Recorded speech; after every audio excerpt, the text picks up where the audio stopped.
Okay, so bago natin papanda rin, maglalagay mo natin ng hot engine treatment. Yung lagi nga pinapromote natin para sureball talaga yung kanyang mechanism na magkakaroon ng grooving doon sa loob ng internal parts, especially liner, yung kanyang piston ring, yung kanyang conrod bearing, minrod bearing, valve train mechanism, cam loop, tsaka yung kanyang main journal.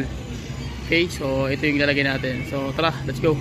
So okay, so makita nyo naman old model talaga yung Multicab F6A. So ito yung kanyang ito yung kanyang ayan. So pakibukas nga Brad. So ilalagay natin to bagong overhauling unit para maganda lang labanan. So i-chrome na lang yun naman yung loob ng makina mo. So carbon 60. So hado po ito, hado engine treatment na industrial. So ilalagay